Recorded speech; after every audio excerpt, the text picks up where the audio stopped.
Hey, boys and girls, Doug Giles here. It's Warriors, Rich. And Wildmen. What's happening, Doug? Bro, lion-hearted, making young Christian males rich. Imagine that. Rowdy, biblical men. I had this chick, Rich, saying, why do you use rowdy and Christian together? Because rowdy, if you look at it in the Webster's English Dictionary from 1828, it's a bad, naughty, bad word. So I was like, okay. So shut the hell up. That's a bad word too. Yeah, right. I had a friend one time, I was going to preach at a youth conference, and two guys sitting in the front, two pastors. One of them said, he's going to cuss. And the other one goes, no, he won't. He doesn't cuss. And he's like, he'll cuss. And they said, okay, we'll bet. I don't remember if it was $5 or $20. I can't remember, but they bet. And so I was preaching and I said, yeah, we need to live the kingdom here and we need to get the hell out of here. And he goes, oh, you owe me money. He cussed. He said, hell's a place. He said, not how he used it. So I don't know how they worked it out, but you know, people, I had a guy leave my church one time because I said freaking. And he said, well, I teach my son that that's a bad word. And he said, he wants to know why you said it. And I said, well, you need to be a consistent dad. Find a church where they don't say it. And he was in shock. I was like, okay, I agree with you, bro. I'm not going to not say it. And I don't want you to be inconsistent with your son. So guess you got to roll, bro. Right. Yeah. So I told her, it's like, well, okay, so I won't use rowdy Christian men. What about troublemakers? How's that?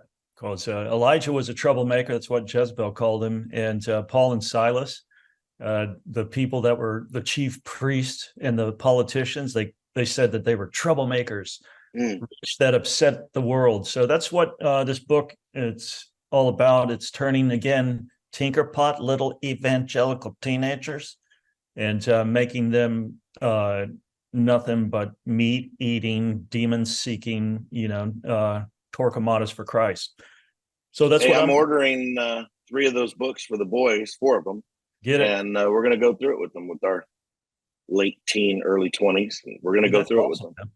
Awesome. Hey, so we've got to talk about what's going on with Israel and Hamas. I know you've got some serious thoughts and questions about it. One of the things that just blows my mind, Rich, because, and again, I'm not an expert in the Middle East. I'm around, some pretty serious security guys, international types and stuff. So I listen. It's not my wheelhouse, but I listen to what they say, and it seems to me that Israel, along with the United States, is tip of the spear in regards to security, technology, and all that good stuff, especially where it concentrates there in the Gaza Strip because of, the frickin' tension that's been there, for year after year, decades after decades. Here's my question, man. And it still baffles me. I haven't heard a good explanation. Rich, explain to me, help me figure this thing out. How frickin' Hamas terrorists in motorized, parachutes and ultralights and, descending, onto a rock festival. How could that even occur?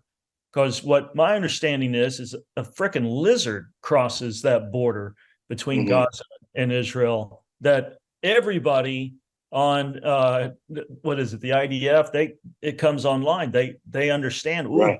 Got movement across the border. And then you got frickin', terrorists with machine guns and motorized vehicles just parachuting across, and they're allowed to do that. That's interesting. An American-made M-Force. Yeah. How the hell does that happen? Well, I was watching a video from our friend Mahmoud, who we had on our podcast, and right. He's a Muslim guy, but he's also a diehard patriotic American guy. He's a freedom guy, and he has no problem with other religions and stuff. He's like, do your thing, this is what I am. And I really like that guy a lot, kept in touch with him over the years. And he did a video, and one of the things he was talking about in the video, and I didn't research this, but this is what he said. And he's really into geopolitics, and especially in the Middle East, being from Egypt.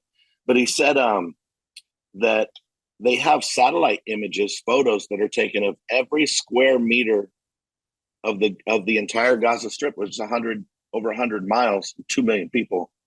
every square meter every 10 minutes, and that those are uploaded, and AI looks for any movement or anything that's suspicious. And he said, his question is like what you said, Doug. It's like, how can that happen? Because they see everything and any changes, right? But I think a couple things before we get into some of that, and I'm hoping that you don't mind this. I was thinking two things. One, Hamas is evil. They're terrorists. That's a fact. The stuff they do is evil, 100%. Iran supports Hamas, and you don't get to say all these guys that live here and operate out of our country with our budget, we're not responsible. That nation needs to be held responsible for Hamas's actions. Too bad. You don't like it? Tough titty, said the kitty. I don't care about that. Killing civilians is wrong. When you intentionally target civilians, it sucks when military people die. That sucks. But they're military people. Unfortunately, that's the purpose, right? But when you intentionally target civilians and women and children and old people, and you parade them around and you celebrate death, we shouldn't even be doing that with military people that are killed in combat. They shouldn't be desecrated. Their bodies shouldn't be desecrated. That's not a celebration. It's a reality and a horror of war. Yeah, I was watching Ben Shapiro on what's the guy's name? Pierce Morgan the other night. And Shapiro said, in regards, to the inherent evil, of what Hamas did, he went through the whole litany of what you just said, and he compared and contrasted with the Nazis in Germany. It's like they would come in and they would liquidate, and then they would bury the bodies, and it's like, hey, nothing happened here. Yep.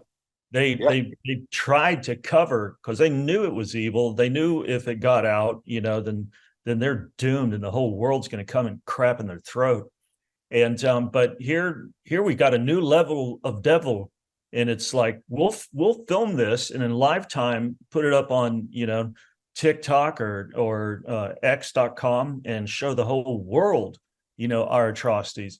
And Shapiro's like, I don't think we've ever seen anything like that before, any kind of ideology, and it all stems right back down to radical Islam. Okay. Yes. These people, everybody's like, oh, that's just a different path, Rich and Doug, and they just have a different way.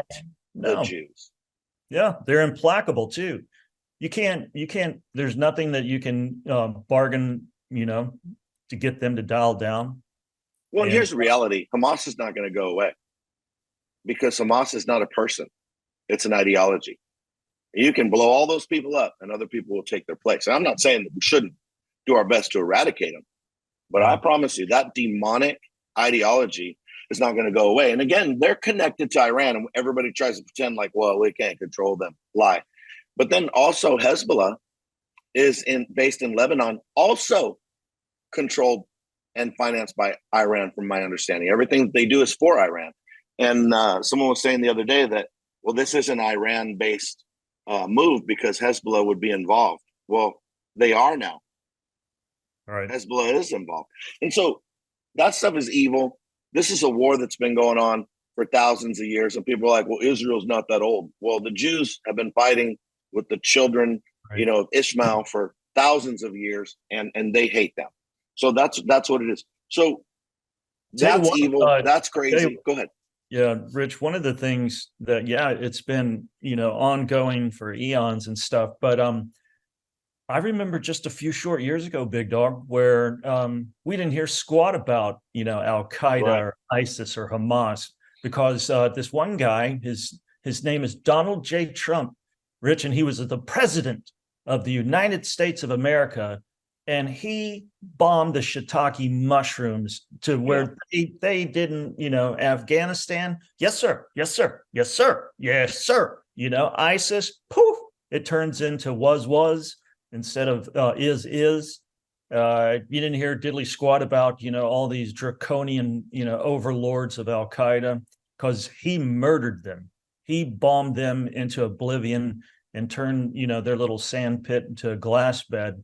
And And again, think about that. Think about that little reprieve, man, that we had to where, during Obama's 2 reign of terrors, this stuff was just constant, Yeah. London, Paris, nightclubs in Orlando, frickin' San Bernardino offices, just boom, boom, boom, boom, boom. And now you put in, step and fetch Biden in there. He rescinds all the sanctions against Iran. He's holds an olive branch out to bug-eyed terrorists who love death, and bam, we see the worst terrorist attack. I think since 9/11, definitely for Israel. Per capita, that's like 10 9/11s for them. If it Yeah. if it was to occur, here, that's what it would be like. And again, people think, oh, it doesn't matter who's president, and the orange man's bad. Well, the orange man, in conjunction, thankfully, with the sovereign God, gave us a reprieve for good 4 to 5 years until they crank back up. And brother, you and I are border states. You're right there. You're sitting on it, man. Yeah. There's a lot of Hamas and Yemenis and all kinds of other terrorist people that we know that are on the terrorist watch list that have been captured, and now and the ones who haven't been, that are in here. I saw a video from Yuma the other day, all freaking dudes, all 18 to 35. Yep. It's like, oh, they're just dreamers. Like, no, those are not Mexicans. Well, the good thing is none of them are staying here. They're just passing through. They're gone. Right. They come through and they're gone. I don't know if that's good for anybody else, but they're not hanging around Yuma, bro. They're moving up into the States. Yeah, so they assimilate, and it's like, oh, this is so great. We've got, new people, and we're a nation of immigrants. It's like, they're getting $2,200 a month before, some drug cartel or some, squirrely, again, bug-eyed Islamic radical says, okay, it's time to light that city up. And then what are we going to do? They're here by the millions. And again, it's not, they want to pick our oranges and they want to do our laundry. It's like, I think they might have some, I don't know, some nefarious stuff up their sleeve, and we need to stay ever vigilant like never before. Because look at those guys at the concert. It's Coachella, it's Burning Man. They're having fun, dancing in the sand. I guess if that, your thing. Doing drugs. They didn't biggest outbreak of syphilis in the U.S. Right, STD parties. Yes, if that's what you want, go on and get it. Yeah, they didn't figure on that kind of stuff happening. But again, Rich, my whole thing, it's like, don't they have incredible security? Then how are these guys floating in on one of the, like you pointed out, one of the most scrutinized borders known to mankind in existence today? And here they come. Yeah, it's like a freaking flock of seagulls or something. Yeah. And they estimate about 10 million people have come through our border. And the crazy thing is there's only 11 million people in Israel. Like, right. Are you kidding me right now? Think about that, bro. That's insane. So this stuff's crazy. And so, yeah, and then from a biblical perspective, Christians stand with Israel. We stand with the nation of Israel. They're God's people. And you might say, well, they're doing bad things. Well, guess what? God stands with you and you do bad things too. You suffer the consequences. But if you read the Bible, take a cursory glance at the Old Testament, you'll see that God uses other nations to punish God's people. And then he smokes those people for touching God's people. So, you might say, well, we'll look at 70% or more of Jews in the U.S. are Democrats, hardcore liberals. And a lot of Jews are against Israel, even in this whole thing. So, and some people say the Jews hate you. It doesn't matter if the Bible says they're God's people. Okay, cool, man. God can sort them out.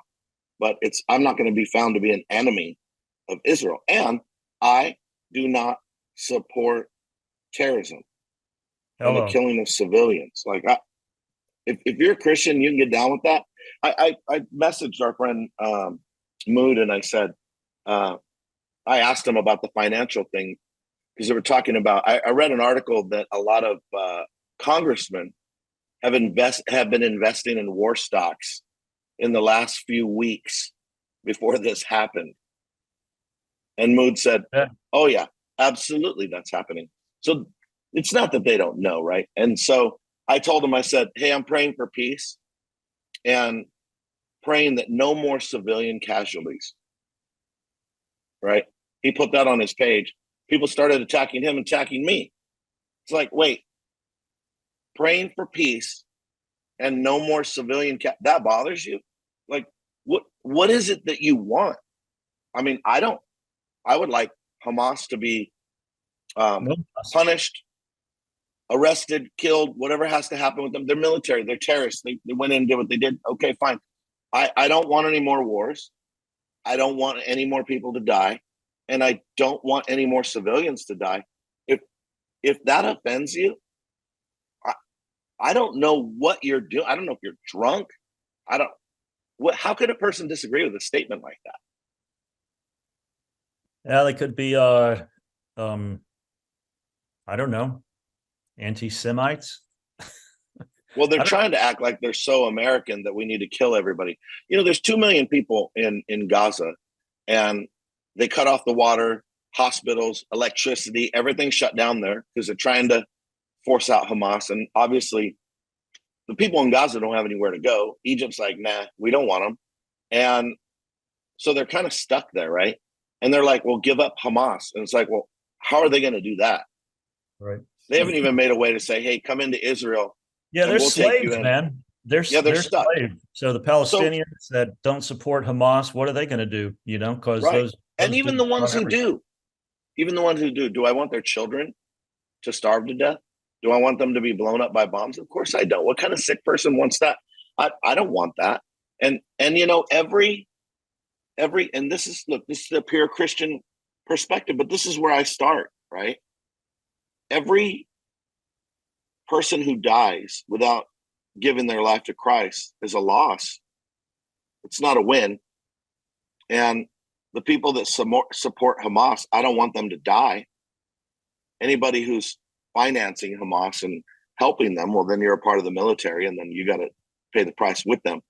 But look, the people that are just, who knows what they think, what they hear, what their perception, you know. I want them to know Christ. I don't want people to die and go to hell. So I don't know, man. Call me a weirdo, I guess. I don't want any more kids dying. I don't want the Jewish kids dying. I don't want the Palestinian kids dying either. They're like, well, they're going to grow up and be terrorists. We'll give them a chance. Like, maybe they won't. I mean, I don't know, man. I'm a hardcore American. I'm patriotic. I support a country's right to defend itself. I don't know how I feel about cutting off the food, water, electricity, and all that, or the civilians trying to force them out. I'm kind of understanding it from a military tactic standpoint of they could be saving lives later. I don't know, bro. I don't know about that. I know that Hamas needs to pay, but it still makes me sad when civilians are paying. Yeah. Yeah, I don't know how you like if I was a Jew, I wouldn't live anywhere near that powder keg. And yeah, I wouldn't live in Israel. Yeah, and again, if I was but you know, it's easy for us to, you know, it's like, if I was a Palestinian, I'd get the heck out of Gaza. Maybe you can't. Maybe where? So yeah, where do you go? Maybe there's you go to the West Bank. Do you go to, I don't know, go to New York, go to Dearborn? I know that. Well, again, just real quick, the Palestinians are all supporting the people in Gaza, but they won't take them in their countries. Why not? Terrified of them, you know. I mean, they have plays where it's like, today's, you know, play is going to be, children, you guys are Hamas, you know, freedom fighters, and we're going to play kill the Jew. And so, you know, the kids from elementary, while our kids are getting, you know, LGBTQ drag queen freak shows and stuff, they're getting into, you know, the hardline aspects of jihad, and morphing into, again, what daddy was, you know, the bug-eyed terrorist and stuff. And well, I can't think, you know, on those levels, man. And there's something fundamentally jacked up with that religion. I never read the Quran, Rich. I never even thought, you know, about Islam until 9/11. And then I went to Barnes and Noble in Aventura, Florida, bought a Quran, read it, and I was like, I get it now. I get it, because it says, you know, and it says loud and clear that we're nothing but infidels, and we're either to be enslaved or killed. And it's It's pure, D up front, man. They're not even, trying to hide it. This is what we think. And in order to please the Prophet Muhammad, you got to go. You got to be either subjected to us or you have to be slaughtered and converted, via the scimitar. And you're looking at today, man. I don't know if you saw it or not, but Khalid Mashal, the leading founding member of Hamas, gave a speech asking all Muslims around the world to do the following on Friday the 13th, tomorrow. Show anger, especially on Friday in Muslim countries in Asia, among Muslim diaspora around the world. He called it the Friday of Al-Aqsa flood. And he said that all these Zionists in America are going to get the message. So he's asking for financial help for Hamas there in Gaza. He asked for political pressure from Muslim leaders and Muslim nations to stop Israel's military invasion of Gaza. And then most important thing, he asked all Muslims around the world to carry jihad by their souls to fight and be martyrs for Al-Aqsa. He wants Muslims to fight against the Jews, starting with Muslims who live in the countries surrounding Israel, Jordan, Syria, Lebanon, and Egypt, but also other countries, to go to the borders and try to enter, each by his own means. He said this is the time for jihad to be applied on the ground, rather just in theory. He asked the Mujahideen to go in long caravans to spill their blood on the land of Palestine. I wouldn't have a problem with a government assassination of somebody like that. Right. I'm cool with it. Yeah, you get some of our special op boys, Hey, back to Trump. Now, again, this is not some level of insight. This is my opinion. I don't have any special knowledge or information or understanding, even of this topic. Mostly what I'm sharing is my opinion, but with Trump, I just feel like he wasn't controlled, by the cabal.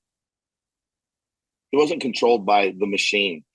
And so they were afraid of him because he's a loose cannon, man. He's a wild card. Like, bro, he might just say, that's wrong, I'm blowing you up. Yeah, he flat out, I think one of his most powerful speeches was in Riyadh, where he looked at, all those sheikhs and sheiks or whatever you call them, and told them that they need to dial down with their freaking jihad and their Wahhabism, and they need to, chill on that crap if they want to have this thing called a friendly relationship with, the world's superpower. And they backed down, and they completely, capitulated to Trump's warnings.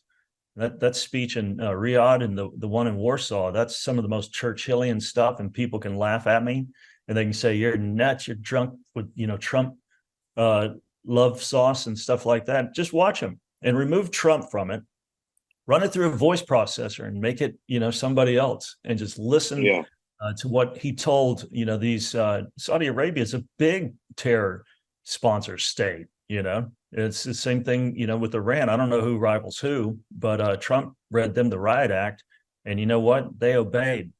And there's this, I can't remember I don't know if it was bin Laden who said it or Khalid Sheikh Mohammed, but the sentiment was, you guys, you Americans, you love Pepsi, and us jihadists, we love death. And that's something that I think, talk about it. We've talked about it for years in regards to. I'm all for lighting that guy up and then drinking a Pepsi. Yeah, but look, no problem. I think he's spot on in regards to just looking at overall culture. It's the same thing with the Chinese Communist Party. They're young people. They're revolutionaries. Our young people, they're tinkerpots. You look at Israel and the reservists. I think that they had 300,000 rock up after Saturday's attack, and again, not just all male, but female also. Dude, I don't know if we could get 300,000, to rally behind anything, nowadays in America. If they gay pride parade. Yeah, or an Antifa BLM, let's burn, frickin' Wendy's down or something like that. So Which there's BLM is supporting Palestine on this, by the way. right. Yeah. Surprise. Doubling down on the stuff. And the that chick, that Rumi girl, Rich, that founded Black Lives Matter, we've got a video of her, I think it's 7 years ago, saying that Israel needs to be wiped off the face of the map. And this is what Kamala Harris supports. And she tweets out, links to their fundraiser so that they can, foment that kind of garbage, and they can wreck our cities. And we're supposed to, put a black square on our Instagram page and show solidarity for them and their, causes and stuff. This is something, again, Rich, I don't know if people are talking about it in churches around the nation, but this is what's coming. I think we're going to see terrorist attacks, especially. You got the guy who founded Hamas, and he's like, tomorrow, October 13th, Friday the 13th, everybody, it's time to spill your blood and go out there with a day of rage. So it's going to be interesting tomorrow how this occurs, because when they've called for this stuff, before in London, Paris, and in Brussels, and all over Western Southern Europe, they act out, they do it, they obey. Yep. So And then time for some some of the stuff. prayers, man. Yeah, absolutely. And then some of the stuff you're talking about. So Israel was attacked. Okay, that was wrong. They hate Israel. They're going to try to. They're never going to let Israel live in peace. That's not real. And so we know that history says that, and we've seen it, and here we are again. So that stuff's evil. But and some people don't realize the religious war. This is a religious war. It's like, well, that's not what it's about. It's about politics. Okay. Well, people might think that it's about politics, and they might, but in the higher realms, this is a religious war. Just because you don't call it religion doesn't make it not a religious war. Like that freaks me out when people are like, no, this isn't a religious war, and they just want the land. It's like, well, these people are Muslims and they hate the Jews, and the Jews are tired of the Muslims trying to blow the Jews up and constantly trying to attack them. So would they use political means to try to have an excuse to force them out of their country? Well, yeah, I'm sure people do that kind of stuff, but it is a religious war at the base. That's what it is, right? But the people who make decisions about stuff like this, look, we still don't have the answers to the Las Vegas shooter. Now I'm calling 100% bullshit on that. Right. You can't even play blackjack in a casino without them knowing who you are because of facial recognition. There are more cameras in Vegas because they're more interested in their money than anything in the world. You're telling me we don't know, and we can't figure. And then, oh, that guy used to work for the CIA. Oh, but not really. And his girlfriend, oh, she kind of worked. Oh, but not really. And then we play all these stupid games, and then it just goes away and everybody forgets it, right? I don't forget it because I think the government is behind some weird, crazy bullshit, right? Okay. So now we go to the Middle East. Look at the politics that are happening over there, right? How can they, and they were warned, Israel was warned by Egypt 10 or 11 days before the attack. No resistance. So when you see that, and then you see Biden releasing $6 billion to Iran, which is going, somebody said, but they didn't get the money yet. Yeah, but if it's in the bank, then you take the other money allocated for other things. People are too stupid to talk to. You can't even talk to people. I also like how, it's like, well, the $6 billion that we allocated, for Iran was for humanitarian aid. It's like, yeah, I'm sure. Did you hear what they said about that? Mullahs and one of the people in the government said, we're going to use the money for whatever we want. They literally said that. Yeah. So okay, so you have the money, right? Money gets released. And then Israel's like, hey, we need more ammunition. The US is like, oh, we'll give that to you. And we'll give these guys money. And then now they're using the weapons that we left in Afghanistan. Weapons from Ukraine are showing up there. How are weapons from Ukraine? You know what I'm saying, Doug? There's too many weird things going on at the same time. And I don't trust our government. I don't trust Israel's government. 100% don't trust Iran's government. I don't trust Russia. I don't trust China. I think everybody's full of crap. I think there's so much propaganda, and I think there's ulterior motives in everything. So what can we possibly do? I'll tell you what, I'm going to stand on the side of good versus evil, and you don't go and kill women and children and old people. I'm going to stand on that side. And you don't call, but also Israel right now trying to do what they're doing in Gaza. You don't call 2 million people collateral damage. So that might not be popular with some people. We got to figure out a way to get Hamas. Hey, get Hamas out of there and hang them by their feet for a month and then shoot them. I don't care what you do to Hamas. But we can't call 2 million people collateral damage. So, I mean, I don't know. Again, I don't even have answers. I'm talking about stuff. These are my opinions, things that I've seen, heard, read, like everybody else. Who knows what we can believe? Don't take what I'm saying as, well, this is the way it is. Maybe you could take some of the things I'm saying and add it to some of the things you're reading and trying to figure out, because I don't know. Yeah, I'll tell you what, man.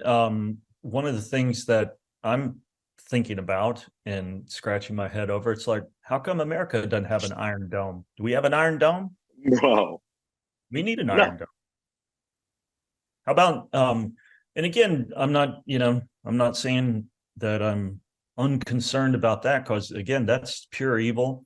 Anybody, with the lick of sense is against that. Anybody that has a pulse and a compass that kind of, points true north, they want to see that stuff cease and desist immediately. But again, it goes back to, it's like, oh, we got to bolster the Ukraine-Russia border. We got to get Russia's invaded. It's like, hey, I hate to be selfish right now, but our border needs to be secured. Okay. And we need an Iron Dome.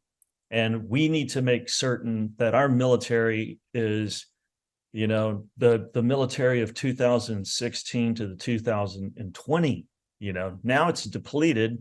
General Douglas McGregor's like, if we went into a kinetic head-to-head with China or Russia or Iran, they'd kick our ass, because, we've got a bunch of tinkerpots. Recruitment's way down. People are bailing out left and right. In the meantime, they're giving dudes, breast implants, and they're having, drag shows on the basis.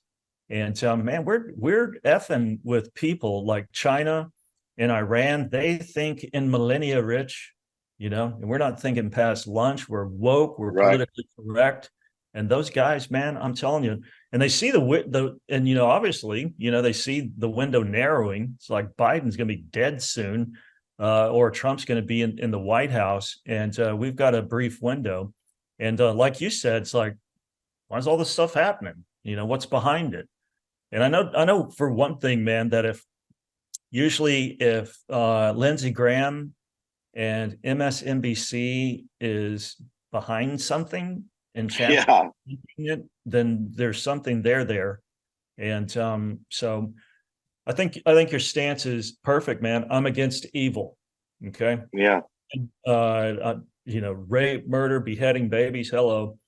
And I think it's interesting how, all the people are getting up in arms. And again, it's atrocious about what they're doing to these kids. But we've done that here in the United States of liberal acrimony to 70 million babies in their mother's womb. We've decapitated them, have allowed it to occur in our nation. So God's afoot, brother. And, in all things, I want to be where he is and on his, and not trying to get him to get on our side, because, because we're all screwed. If he pulls his grace from us and the power of his spirit, then we're all Hamas-like in our evil and stuff. Yeah. And I remember after 9/11, just shortly after, I went to Indonesia, and I was going to preach in a church there in a area that's really radical. A lot of radical Islamic extremists in this area. And I went to the church, and that morning when I woke up, I was praying before I went to go preach. And I was like, Lord, I hate these people. And the Lord asked me, what are you doing here? And I was kind of in shock. And the Lord started reminding me that he loves those people, and that he desires that all men would be saved and come to repentance. All. And yeah, if I just hate them, what's the sense of going there? I don't hate them. And so my mind and my heart changed that day just towards all people, really.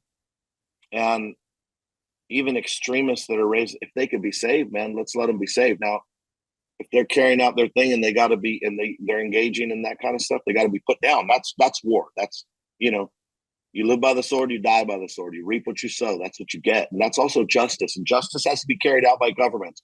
Not turn the other cheek. That's a personal thing. That is not a governmental statute implemented by Jesus for running governments, right? And so I love those people, and that's why I spend so much time in Indonesia, because I want them to know Jesus, not through force, not through coercion, just through look how good Jesus is. That's it. And if they can be saved, that's the goal. And I don't want people to die. And I also, let me add this: I don't want military people to die. Now, when you're terrorists and you're trying to pretend like you're not, and you got to be put down, right? But I don't want any more wars. I don't know. Maybe I'm just not 20 years old anymore. I don't want everybody to die. So yeah, there has to be retaliation that's coming, but look, I don't want any more people to die. If we can help it, right? I mean, things are going to happen. I don't know how, I think the collateral damage is going to be, humongous when they roll in, because Hamas is entrenched. It's a place the size of Manhattan. It's a densely populated place. They put their weapons caches and their launch, systems and all that other stuff, behind big apartment complex. In hospitals, bro. They put them in hospitals and mosques. Right. Yeah. Yeah. Well, see, that's the thing. And see, that's not, sorry, I didn't mean to interrupt.